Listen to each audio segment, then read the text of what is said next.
Vocês perceberam a profusão de matérias recentes a respeito do Alexandre de Moraes? A gente está observando isso acontecer numa velocidade que não dá para falar que é inacreditável, porque está acontecendo. Está acontecendo. Né? A filha do Oswaldo Eustáquio, uma adolescente, não pode receber doação, não pode receber Pix. Por que ela não pode receber Pix? Por que o Alexandre de Moraes pode impedi-la de receber Pix? Só porque ele tem o poder da caneta? Tudo que vocês, estudantes de direito, né, sociólogos, filósofos, aprendem nas universidades, no primeiro ano, tem a ver com poder. Quem tem o poder de governar os outros? Quem tem o poder de decidir pelos outros? E quais são os mecanismos de controle desse poder quando a pessoa que o exerce enlouquece, se desnatura enquanto ser humano, deixa a sua humanidade de lado e começa a perseguir cidadãos para ficar no poder, para se manter no poder, para rechaçar ou perseguir algum grupo que está denunciando abusos desse cidadão.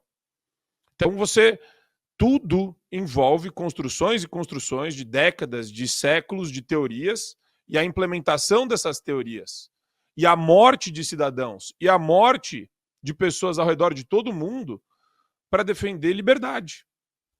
Para defender a liberdade da gente poder falar. Para defender a propriedade, a gente poder ter a nossa propriedade, para criar a nossa família, para criar e perpetuar a nossa família, para ter patrimônio. E tudo isso está sob ataque com o Supremo Tribunal Federal que a gente tem hoje. Tudo está sob ataque. Como eu disse, né? Mais uma decisão autoritária, arbitrária, criminosa. Marco, o que a gente faz quando você tem milhares de decisões criminosas do Supremo Tribunal Federal? Ah, olha só, fulano, ciclano, beltrano. Existe um mecanismo chamado impedimento de ministro. Só que a nossa audiência já sabe disso. Está cansada de ouvir isso. Nossa audiência, que nem a gente, né, exatamente na linha que a gente tem falado, espera alguma providência. Mas providência de quem? A gente está falando aqui. Na Globo você não vai ouvir? Não vai ouvir. Na CNN você não vai ouvir? Não vai ouvir. Na Jovem Pan você não vai ouvir? Você não vai ouvir. Tudo isso que a gente está falando aqui, você só vai ouvir na Revista Oeste, no Fio Diário, no Brasil Sem Medo, Bárbara de Stefani. Né? Acabou. Mais nenhum lugar você vai ouvir isso daí. Então, qual que é o caminho? É constranger os senadores corruptos? É constranger os senadores que nem o Romário? Que nem o Ciro Nogueira? É constranger os senadores que estão com o pé na nossa canoa, mas não estão falando nada? Para que eles falem com os senadores que acham que é normal um juiz, que não é juiz, né, no caso, é um ministro, é uma construção meio tosca de autoritarismo brasileiro, autoritarismo à brasileira, que a gente tem hoje lá no Supremo. Não é juiz, né? Não tem a dignidade de ser chamado juiz. É um ser humano execrável, na verdade. Execrável. Perdeu a sua humanidade. Tem as mãos sujas de sangue. Do Clériston. Não faz muito tempo que o Clériston faleceu. Faz pouco tempo que o Clériston faleceu.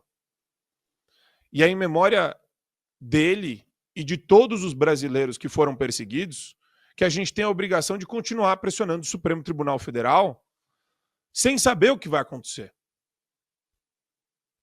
Sem saber se a gente vai ser fechado amanhã. Sem saber se a Gazeta do Povo vai sofrer uma multa milionária pelo Supremo Tribunal Federal por desinformação amanhã. Sem saber qual vai ser o acordo do Barroso com os comunistas, com o Dino, para perseguir mais gente. Para dar esse gabinete de bandeja para o Flávio Dino perseguir cristãos. Hoje ele está recebendo a Bíblia daquele arcebispo idiota fazendo propaganda comunista, ou para um comunista, lá em Brasília para tentar enganar as pessoas.